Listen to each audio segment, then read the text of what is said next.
Bonjour à tous. Aborder son cheval, mettre un licol, marcher en main avec son cheval et attacher son cheval n'a plus de secret pour vous. C'est son cheval qui n'a pas été en difficulté pour comment s'y prendre pour mettre le filet, comment s'y prendre pour mettre la selle. Alors on trouve toujours des solutions. Nos équipes vont vous donner des petits trucs pour pouvoir sceller plus facilement vos chevaux et vos poneys, ainsi que de régler facilement le matériel. Allez, on met pied à terre et on regarde ça.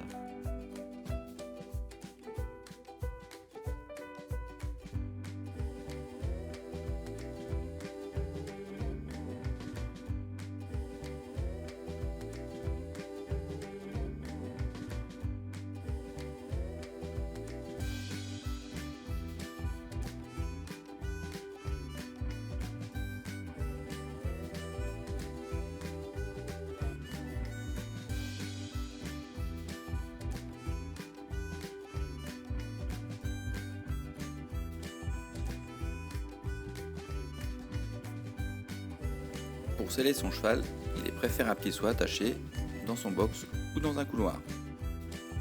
Avant de poser la selle et le tapis, on vérifie qu'il n'est pas blessé au garrot ainsi qu'au passage de sangle.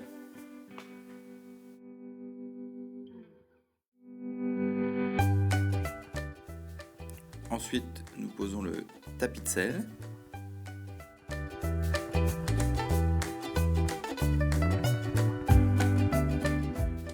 Il peut être accompagné d'un amortisseur pour le confort du cheval.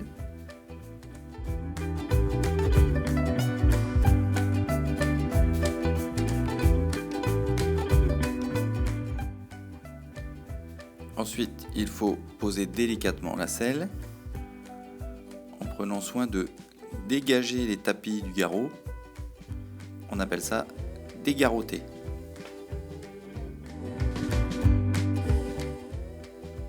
Nous passons ensuite à la sangle en prenant soin de la passer dans les passants du tapis afin que celui-ci ne recule pas.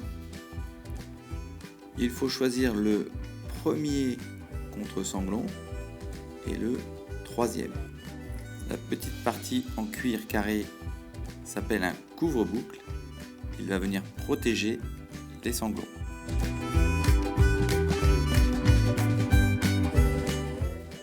Ensuite, le cavalier, en ayant pris soin de passer sous l'encolure du cheval et non derrière, pour des raisons de sécurité évidentes, va pouvoir sangler du côté gauche du cheval. On remarque que sur cette selle, on ne trouve que 2 contre-sanglons. C'est en effet monnaie courante aujourd'hui. Il est extrêmement rare qu'un sanglon casse. On va sangler progressivement en mettant simplement la sangle en tension. On prendra soin de ressangler, évidemment, avant de monter à cheval. Ensuite, il faut vérifier qu'il n'y ait pas de pli au niveau du passage de sangle. On peut même tirer les antérieurs afin de limiter ceci.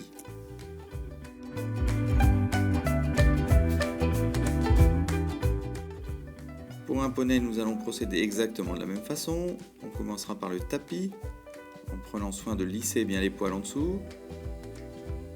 Ensuite, un amortisseur éventuellement.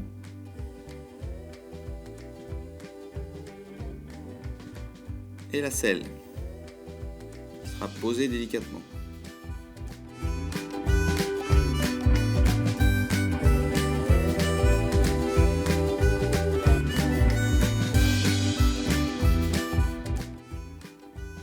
Idem pour cette ponette.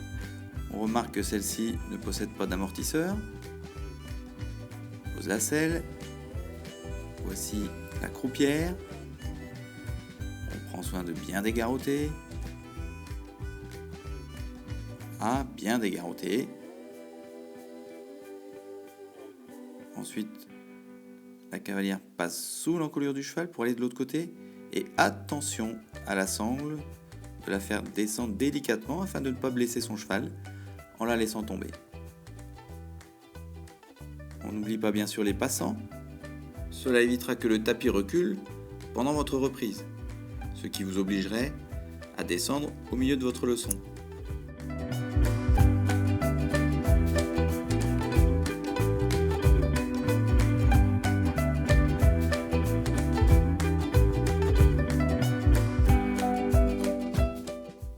tournant de l'autre côté gauche, nous allons pouvoir procéder au sanglage.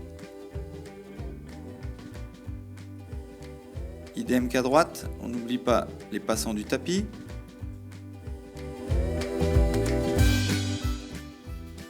Et on sangle progressivement, un trou ou deux, afin que la selle tienne juste sur le dos du cheval ou du poney.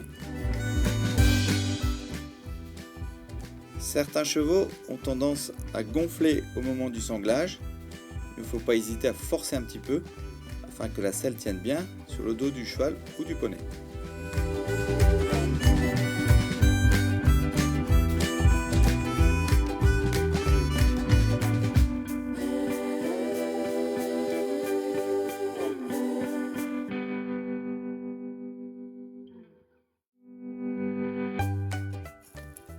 Pour savoir si sa selle est bien placée, on la place un petit peu en avant et on la fait glisser jusqu'au moment où elle s'arrête d'elle-même. À ce moment-là, c'est la bonne place. Voici les principales erreurs à éviter. Ici, la selle est trop en arrière.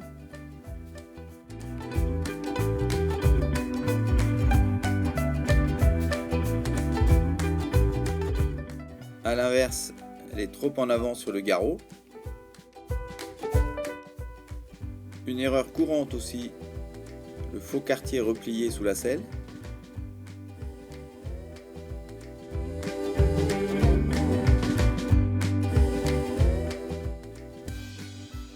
Attention, dans ce cas, une sangle tournée peut blesser le cheval.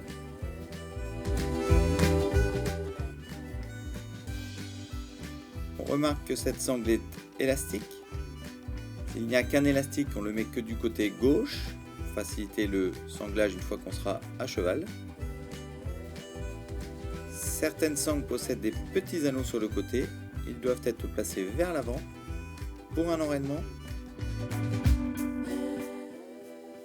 Passons maintenant à la pose du filet.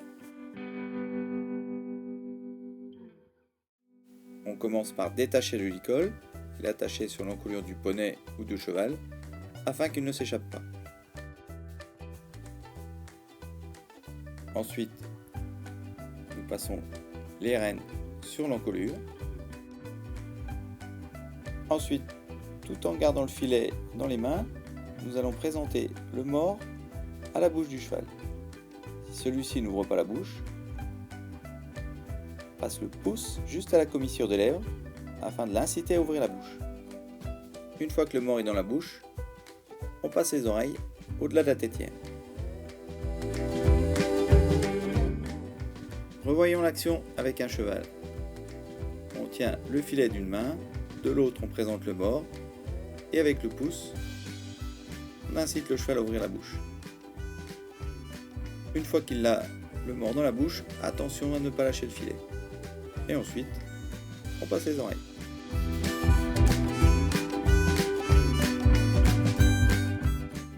Pour faire ouvrir la bouche à un cheval, on place le pouce à la commissure des lèvres. Pas de danger, c'est une zone qui ne possède pas de dents, comme vous pouvez le voir ainsi. Dans certains cas, il ne faut pas hésiter à maintenir fermement la tête du poney coquin qui ne veut pas accepter le mors.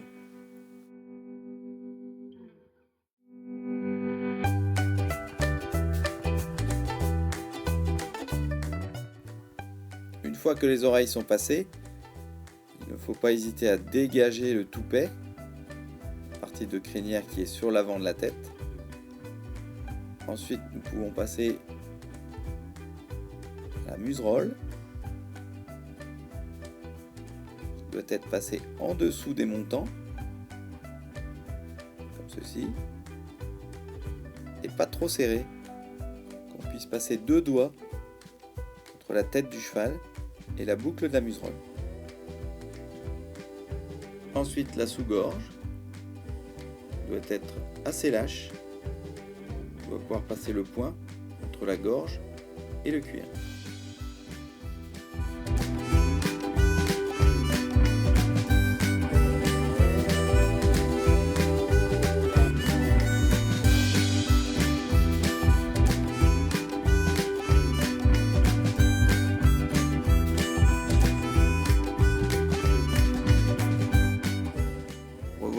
réglages, un travers de main à la sous-gorge, 2 doigts à la muserolle.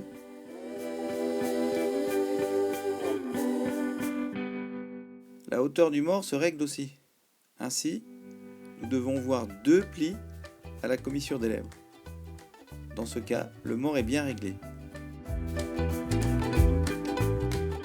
Dans le cas de ce cheval, le mors est trop bas, trop large, et nous voyons que la muserolle est réglée trop basse aussi.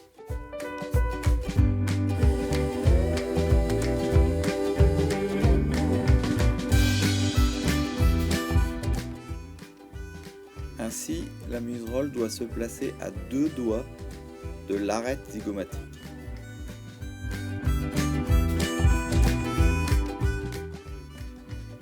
Donc sur ce cheval, elle est placée trop basse.